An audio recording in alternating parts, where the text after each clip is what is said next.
Ayan, at natapos ito kasi yung laman live. At buti at pinayagan akong pasukin yung anak ko dito. Kiusap ako. Ayan, anong oras na? 10:56 na po. Ayan. At nakiusap ako kung pwedeng makapasok yung anak ko. Nakiusap lang ako kung pwedeng makapasok yung anak ko. Kung tutusin bawal. Ayaw nila.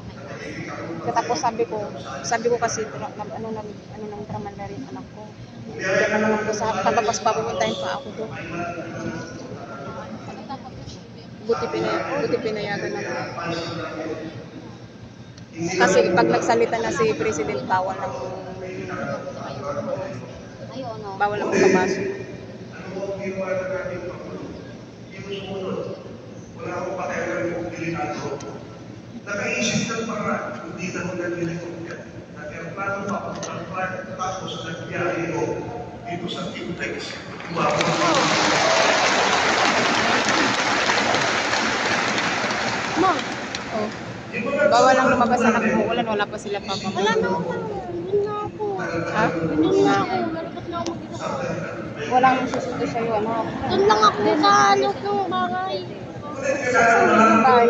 Ano sunduin na rin sila ng